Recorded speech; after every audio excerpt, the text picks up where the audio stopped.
मैं Dimple Yadav BMT college of education में के यूट्यूब चैनल पे आप सभी दोस्तों का फिर से स्वागत करती हूँ, धन्यवाद करती हूँ। जैसा कि आपको पता है कि पिछली क्लास में हमने आपके पूरे एनटीटी में जो भी आपके एग्जाम में सिलेबस आने हैं और जो भी चैप्टर्स आने हैं उन सब के बारे में डिस्कस किया था। तो आज हम डिस्कस करेंगे जो फर्स्ट चैप्टर आपका हमने जो शुरू किया था लास्ट वाली वीडियो में, वहाँ पे हमने बाल मनोविज्ञान शुरू किया था। तो जैसे ही हम बाल मनोविज्ञान में हमने लास्ट में छोड़ा था, जी प्याजे की एक बुक हुई है जिसका नाम है language and thought of a child, कि बच्चे की भाषा और उसके विचार, किसी भी बच्चे की भाषा और विचार किस टाइप से ग्रोथ करते हैं, किस प्रकार से बनते हैं, किस प्रकार से मेमोरी आती है और किस प्रकार से थिंकिंग होती है, उन सभी के बारे में हमने डिस्कस किया था। तो आज का हमारा जो मेन टॉपिक है वो होगा बाल मनोविज्ञान एक शिक्षक और एक अध्यापक के लिए, एक शिक्षक और एक अभिभावक, सॉरी अध्यापक नहीं, अभिभावक के लिए क्यों जरूरी है और क्यों एक शिक्षक को और एक अभिभावक को बाल मनोविज्ञान के बारे में नॉलेज होना जरूरी है। अगर एक अच्छे स्कूल में, एक रेपुटेड स्कूल में जहाँ पे एक अच्छे एंटिटी होल्डर स्टाफ को लगाया जाता है, वो एंटिटी होल्डर स्टाफ को प्रॉपर ये नॉलेज होती है कि जो 3 से 6 साल का हमारा प्लेस ग्रुप का जो एज ग्रुप होता है, उन्हीं बच्चों को हम लोगों को, एंटिटी वालों को, आप एंटिटी का जो कोर्स करें उन सबको स्टडी करवाना होता है, टीचिंग करवाना होता है। लेकिन अगर आपको नॉलेज नहीं होगी कि बाल मनोविज्ञान क्या है, कैसे होता है, उसमें क्या किस प्रकार की परिस्थितियाँ होती हैं, किस प्रकार का विकास होता है और कैसे वृद्धि होती है, इन सभी की नॉलेज होना एक किसी भी अभिभावक के लिए बहुत ज़रूरी है। तो सबसे पहले हम बात करेंगे कि जब बच्चा टीचिंग में आता है कि शिक्षण के दौरान एक अभिभावक के लिए चाइल्ड साइकोलॉजी कैसे महत्वपूर्ण है। तो सबसे पहले हमें पहले पॉइंट पे हम डिस्कस करते हैं, जो कि स्क्रीन पे आप सभी लोगों को विजुअल हो रहा होगा, जहां तक मेरे को उम्मीद है कि जो फर्स्ट पॉइंट आपके पास है कि बालकों के स्वभाव को समझना, कि एक टीचर, कोई भी टीचर अगर क्लास में है तो उसको किसी भी स्टूडेंट के नेचर को अंडरस्टैंड करना बहुत ज़रूरी है। अगर एक टीचर किसी भी स्टूडेंट के नेचर को आइडेंटिफाई नहीं कर पाया कि बच्चा किस नेचर का है और उससे बच्चे का नेचर क्या है और किस प्रकार से बच्चा बिहेव करता है और कैसे हम उससे एक फ्रेंडली वे में बातें कर सकते हैं और कैसे एक टीचर, क्योंकि प्ले का ग्रुप है, बच्चा 3 से 6 साल का बच्चा जैसे ही अपने परिवार को छोड़ के आता है और एक नए माहौल में आप लोगों के पास आता है, तो आपको एक बिल्कुल अभिभावक की तरह उसके साथ व्यवहार करना होता है। तो एक पेरेंट की तरह हम बिहेव तो कर सकते हैं, लेकिन उस बच्चे में एज ए टीचर होने के नाते हमें अब एक चाइल्ड मनोविज्ञान के बारे में भी नॉलेज होना बहुत ज़रूरी है। तो बालक के नेचर को अंडरस्टैंड करना किसी भी टीचर के लिए बहुत जरूरी है। सेकेंड पॉइंट है, यहाँ पे हम डिस्कस करते हैं कि शिक्षण में उपयोगी, कि बाल मनोविज्ञान अगर किसी टीचर को नॉलेज है तो वो टीचिंग में हेल्पफुल होगा। अगर बच्चा, जैसे ही अगर हमें बच्चों के बारे में पता है कि टीचिंग में बाल मनोविज्ञान की बच्चे को किस एज पे कितने वर्ड सिखाने हैं, कौन कौन से वर्ड हमें आगे पढ़ाने हैं, कि इस एज में कितना डेवलपमेंट हो जाना है, 3 वर्ष की एज में कम से कम बच्चे को 3000 वर्ड का नॉलेज हो जाना चाहिए। अगर वहाँ पे किसी चीज़ की कमी है तो वो किस कारण से है, क्या रीज़न रहा है, क्या हमारे टीचिंग स्टाइल में कोई कमी रही है, या फिर कोई हमारे बच्चे का फिजिकल डेवलपमेंट प्रॉपर नहीं हो पा रहा, या मेंटल डेवलपमेंट प्रॉपर नहीं हो पा रहा, या फिर उसका इमोशनल डेवलपमेंट प्रॉपर नहीं हो पा रहा, स्पिरिचुअल नहीं हो पा रहा, या फिर मोरल डेवलपमेंट प्रॉपर नहीं हो पा रहा, उन सब की नॉलेज होना हमारे लिए, किसी भी अध्यापक के लिए बहुत ही ज़रूरी है। जो थर्ड पॉइंट हम यहाँ पे डिस्कस करने वाले हैं, विकास की गति को समझना, कि रेट ऑफ डेवलपमेंट, कि बच्चा जैसे डेवलप होता है, कि फर्स्ट स्टेज जो फैंसी स्टेज, इन्फेंसी स्टेज होती है, वहाँ से लेके शिशु अवस्था से लेके बच्चे किशोरावस्था तक किस अवस्था में कैसे कैसे पढ़ता है और कैसे सीखता है। लेकिन अभी हम यहाँ पे बात कर रहे हैं बाल मनोविज्ञान की, तो हम सिर्फ चाइल्डहुड के बारे में डिस्कस करेंगे। तो किसी भी टीचर को कि बच्चे का गति, रेट क्या है सीखने का। एक बच्चा होता है, एक कोई भी टीचर है, मालूम मैं अपने आप से लगाती हूँ, अगर मेरी स्पीड बहुत फ्लुएंसी होगी, बहुत स्पीड होगी, तो आप लोगों को कैच करने में दिक्कत आएगी। तो किसी भी, और हो सकता है आप में से बहुत ऐसी कैचिंग पावर आप लोगों की बहुत अच्छी हो और आप ले भी जाओ, लेकिन कुछ स्टूडेंट ऐसे हो सकते हैं जिनकी डेवलपमेंट की रेट जो है वो लो होती है। तो हमें एक नॉर्मल लेवल पे हमें अपने जो स्पीड है उस बच्चे को कि किस स्पीड से बच्चे का ग्रोथ हो रहा है, वेट उसका प्रॉपर है या नहीं है, उसका मेंटल एज उसकी अकॉर्डिंग टू उसकी क्रोनोलॉजिकल एज के अकॉर्डिंग है या नहीं। तो मानसिक आयु और उसकी वास्तविक आयु दोनों का मैचअप प्रॉपर हो रहा है या नहीं है, इन सब के बारे में एक टीचर तभी बता सकता है जब उसको प्रॉपर एक चाइल्ड साइकोलॉजी का नॉलेज होगा। जो फोर्थ पॉइंट हमारे पास है वातावरण का निर्माण। एक अच्छा अध्यापक वही होता है जो एक अच्छा एनवायरनमेंट एक टीचर को एक स्टूडेंट को प्रोवाइड करता है। अगर यहाँ पे किसी बच्चे को, क्योंकि किसी ने ठीक ही कहा है कि 30% जो हमारा होता है वो इंटेलेक्चुअल माइंड होता है और 70% हमारा एनवायरनमेंट की वजह से हमारा रिजल्ट आता है। कहने का मतलब ये है कि आपने अगर कुछ भी सीखा है तो मान लो आप अपने ही इस अभी लाइफ में इसी एग्जांपल से लगा लो कि आप सब लोग ये वीडियो देख रहे हैं, आप अपना माइंड प्रॉपर यहाँ पे लगाएंगे, अपना पूरा मेंटल इंटेलेक्चुअल डेवलपमेंट आपने यहाँ पे इंटेलेक्चुअल अपनी वाइज जो भी आपके पास है वो आपने यहाँ पे लगा रखे, लेकिन आप एक ऐसे शोर शराबे वाली जगह पे बैठ गए हैं कि वहाँ पे आपको वीडियो में कुछ सुनाई नहीं दे पा रहा। सो एनवायरनमेंट होना बहुत ज़रूरी है। तो आपको ये 30% आप बहुत ही अच्छे इंटेलिजेंट पर्सन हैं और उसके बावजूद आप लोगों को प्रॉपर ये चीज़ें समझ नहीं आ रही, तो एनवायरनमेंट एक बहुत ही अच्छा फैक्टर है जो कि हमारे डेवलपमेंट को, किसी भी बच्चे के डेवलपमेंट को प्रभावित करता है। तो बच्चे का एनवायरनमेंट होना बहुत ही ज़रूरी है। फिफ्थ जो पॉइंट हमारे पास आता है व्यक्तित्व का विकास, कि बच्चे का विकास कैसे होता है। विकास तो हो गया, चलो ठीक है, उन पे हम बात करते हैं, लेकिन पर्सनैलिटी डेवलपमेंट आपको बता दूं, जैसे कई बार आपने देखा होगा कि जितने भी हमारे टीवी पे सीरियल्स आते हैं, कोई भी मूवीज आती हैं या फिर हमारे रामायण महाभारत आते हैं, कार्टून आते हैं, तो किसी भी पर्सनैलिटी पर्टिकुलर एक व्यक्ति पर वो सीन शूट किया जाता है और वो सूट अगर उस पर्टिकुलर बंदे पे सेट होता है तो वो उस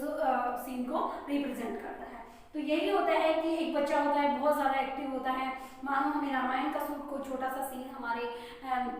नवरात्रा टाइम में हम बच्चों को स्कूल में करवाना चाह रहे हैं, तो उस टाइम पे जो बहुत बच्चे होते हैं जो बहुत ज़्यादा एक्टिव होते हैं, एक दो बच्चा आपके पास बहुत एग्रेसिव आएगा जो, तो हम उसको रावण बना सकते हैं, जो बच्चा हा हा हा करके हंस सकता है, या फिर बहुत अच्छी वाली स्टाइल जो रावण की स्टाइल होती है एडजेक्ट उसको देख के अपने आप में ढाल सकता है, तो उसके व्यक्तित्व पर कुछ हद तक सूट करता है। तो व्यक्तित्व के विकास में भी चाइल्ड साइकोलॉजी का अहम योगदान है। व्यवहार पे नियंत्रण, अगर एक टीचर को प्रॉपर चाइल्ड साइकोलॉजी के बारे में नॉलेज होगी तो एक जो बच्चा जिसकी पॉजिटिव एनर्जी है और जिसकी पॉजिटिव एनर्जी लगनी है,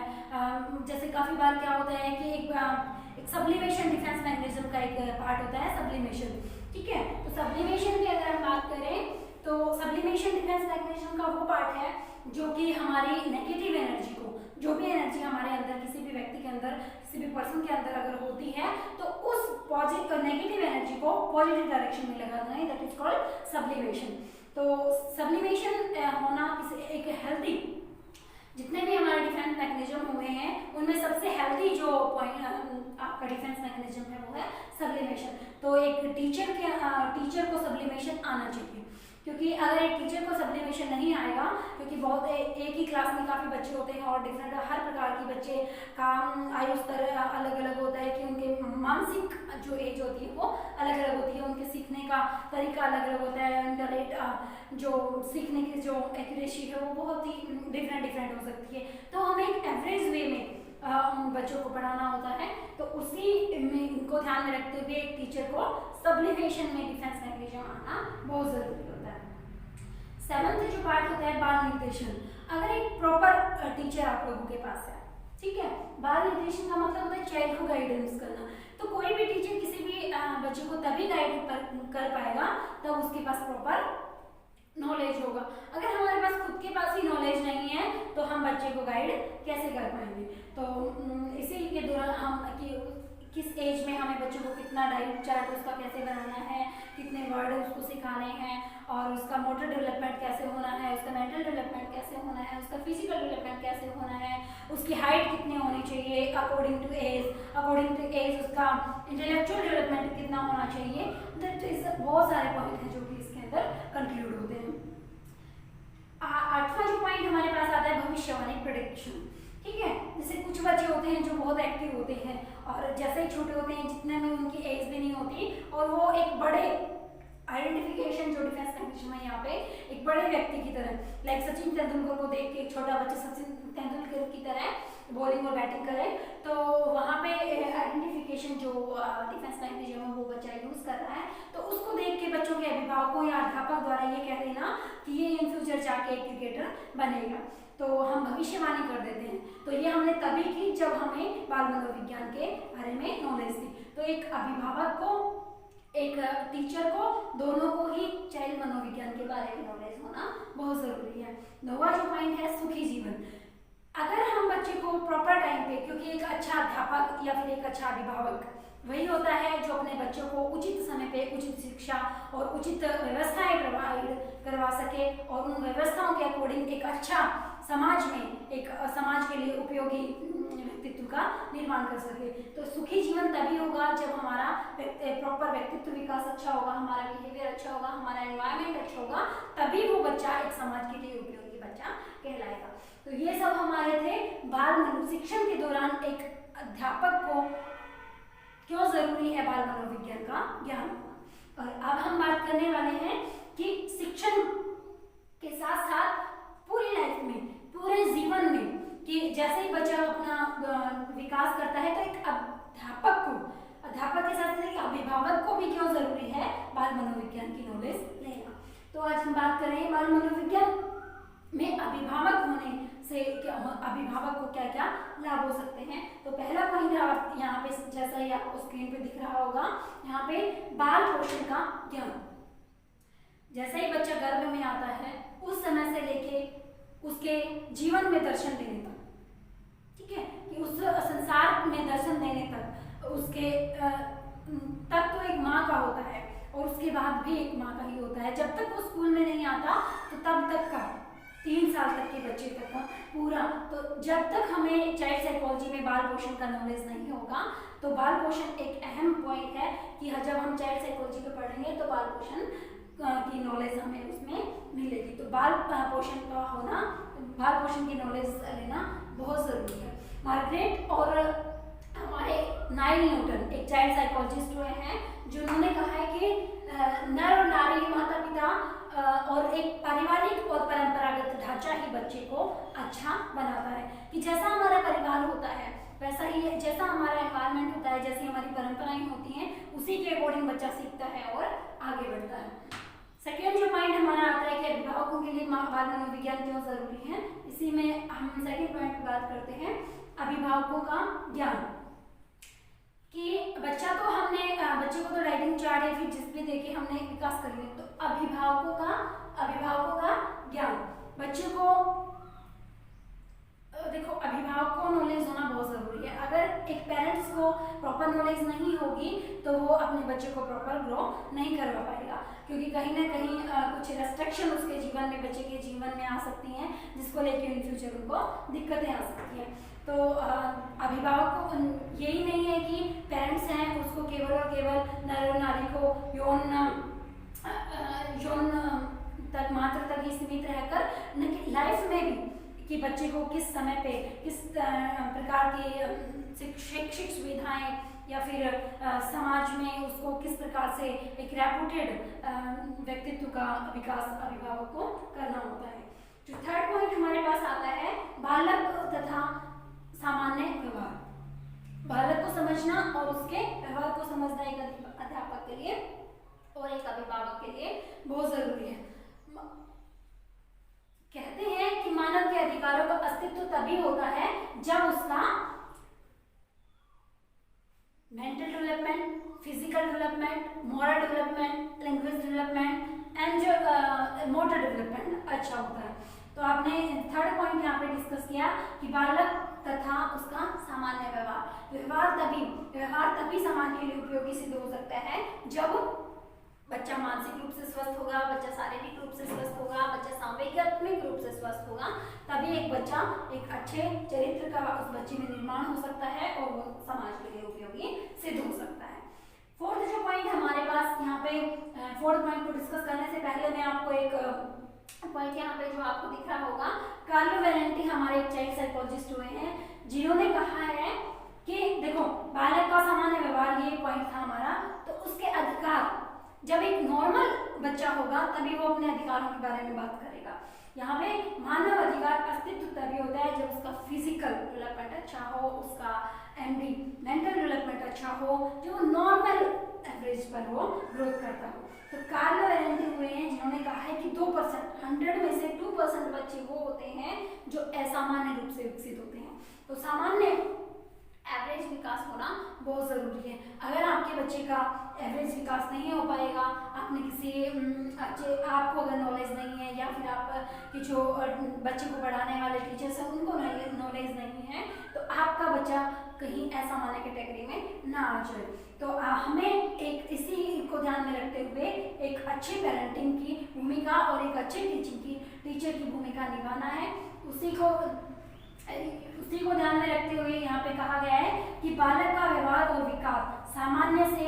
हो तभी वो समाज के लिए यूजफुल होता है। अगर बालक का विकास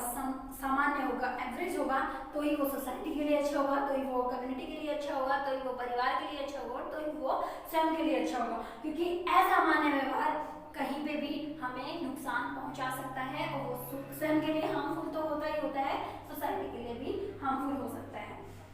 जो फोर्थ पॉइंट है जो हम यहाँ डिस्कस करने वाले हैं वो है बालकों का विकास।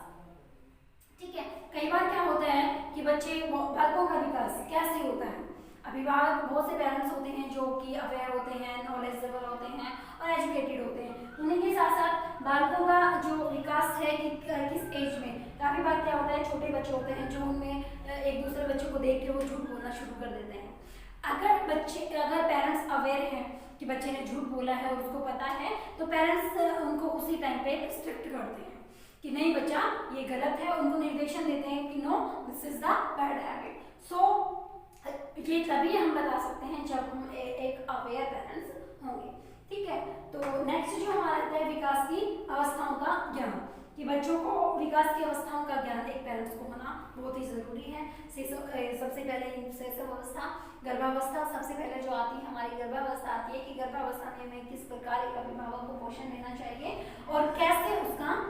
बच्चों को प्रॉपर टाइम पे उसका ध्यान रखना चाहिए। सेकंड जो आता है हमारा शारीरिक विकास, संवेगात्मक विकास, मानसिक विकास और भावात्मक नैतिक विकास, ये सभी हमारे विकास की अवस्थाओं में आता है। जैसे ही हम विकास की अवस्था और वृद्धि की अवस्थाएं पढ़ना शुरू करेंगे तो हम उसमें हम डिस्कस करेंगे। सिक्स्थ जो पॉइंट हमारे पास आता है वो आता है समाजीकरण का ज्ञान। जब एक अभिभावक को प्रॉपर बाल मनोविज्ञान की नॉलेज होगी तो उसके अंदर एक समाजीकरण, समाज में, क्योंकि बच्चा जब समाज में रहता है, परिवार में रहता है, तो वहीं से परिवार से ही बच्चा समाज में की अपनी नीतियों को सीखता है। अगर परिवार सामाजिक है तो वो समाज में भी नैतिक कार्यों को आगे बढ़ाएगा। मानो फॉर एग्जाम्पल अगर हम बात करते हैं कि हमारे पेरेंट्स एक बहुत अच्छे रेपुटेड समाज सेवी हैं या फिर बहुत ही अच्छे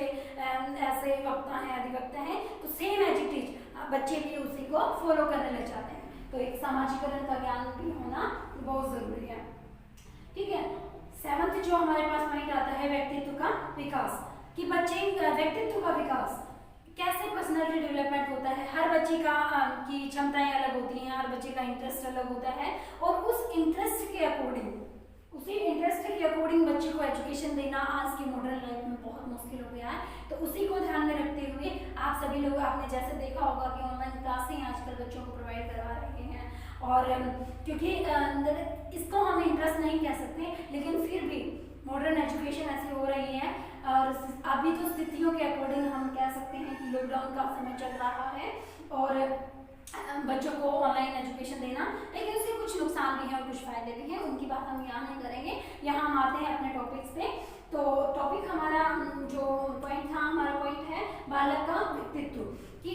उसकी रुचि अलग होती है, हर बच्चे की रुचि अलग होती है, हर बच्चे में कैपेसिटी अलग होती है, हर बच्चे की लर्निंग पावर अलग होती है, उसकी speed, rate, ratio, everything is different. तो इस स्थिति में एक बच्चा, एक अभिभावक, एक टीचर क्या करे, तो इन सबको किस प्रकार से मैनेज करना है, ये सब हम डिफेंस मैकेनिज्म में सीखते हैं और चाइल्ड मनोविज्ञान में सीखते हैं। तो ये सब जरूर, इन सबको प्रॉपर मैनेज करने के लिए हमें एक अध्यापक को बाल मनोविज्ञान का नॉलेज होना बहुत जरूरी है। आठवां पॉइंट जो हम यहाँ डिस्कस करते हैं, खेल और बालक।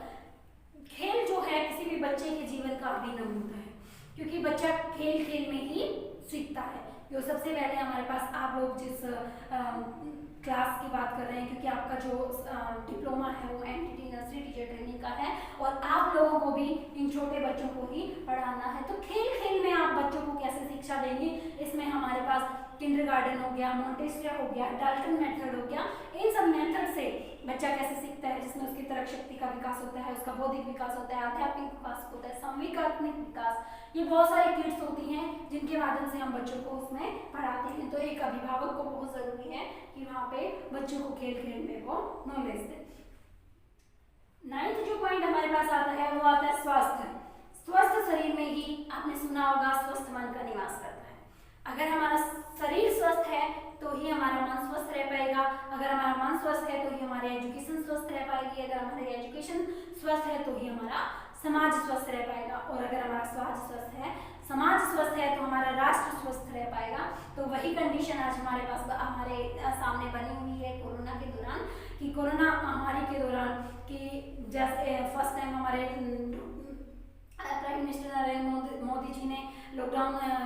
लगा के और सभी लोगों को स्टे सेफ स्टे होम का कह दिया था, लेकिन अभी कंडीशन थोड़ा ठीक है, सिचुएशन ठीक है, तो उसी में लॉकडाउन थोड़ा खोल लिया है, लेकिन खुद को कहते हैं कि आप अपना सेल्फ ध्यान रखें। तो आपको स्वास्थ्य के बारे में, बच्चों की स्वास्थ्य उसका हाइजीन कितना होता है, उसका पोषण कैसे होना चाहिए, ये सब एक अभिभावक को ध्यान होना बहुत जरूरी है। 10वां पॉइंट जहाँ पे हम बात करते हैं कि शैक्षिक प्रक्रिया,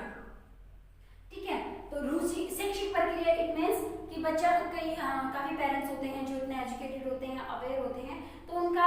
पढ़ने का स्टाइल कि बच्चा पहले कौन से स्टेप बाय स्टेप एजुकेशन, जिसको हम कह सकते हैं स्टेप बाय स्टेप एजुकेशन, इसमें हम मोंटेसरी है, डॉल्टन है, किंडरगार्टन है, और जब बच्चों का हम टाइम टेबल बनाते हैं उस टाइम पे बच्चों की स्पीड और उसकी कैपेसिटी का बहुत ज़्यादा ध्यान रखना होता है, क्योंकि कई बार क्या होता है कि हम बहुत फ्लुएंसी से पढ़ा जाते हैं और बच्चे उसको कैच नहीं कर पा सकते, तो इस टाइप के शिक्षण का भी कोई महत्व नहीं रह जाता है। और अगर टाइम टेबल बहुत लंबा हो गया तो लंबा होने पे भी बच्चा इतने देर तक स्टे वहाँ पे एक जगह बैठ नहीं सकता। सो हमें टाइम टेबल बनाते टाइम बहुत ध्यान रखना चाहिए कि बच्चे प्रॉपर उसके अकॉर्डिंग टू उसके इंटरेस्ट के अकॉर्डिंग होना चाहिए, और अकॉर्डिंग टू उसके इंटरेस्ट में अकॉर्डिंग उसका टॉपिक होना चाहिए, और एक सिलेक्टेड टाइम पीरियड के अंदर वो होना चाहिए। लास्ट जो हमारा पॉइंट है वो है व्यक्तिगत भेदों पर बल। व्यक्तिगत भेदों का यहाँ पे हम मतलब सबसे समझते हैं कि हर व्यक्ति की अपने अपने डिफरेंट पर्सनैलिटी होती है। जैसा कि यहाँ पे लिखा है कि मंदबुद्धि बच्चे होते हैं, विकलांग बच्चे होते हैं, प्रतिभाशाली बच्चे होते हैं, तो सबका व्यवहार अलग अलग होता है। आप सभी को पता है कि सब लोगों की लर्निंग कैपेसिटी अलग है, कैचिंग पावर अलग है, सब लोगों का एनवायरनमेंट अलग है। तो इस पूरे सिनेरियो को हम एक एवरेज रूप में कैसे सीख सकते हैं, वो एक चाइल्ड मनोविज्ञान के लिए बहुत जरूरी है। तो सबसे पहले हमने डिस्कस किया था, एक ब्रीफ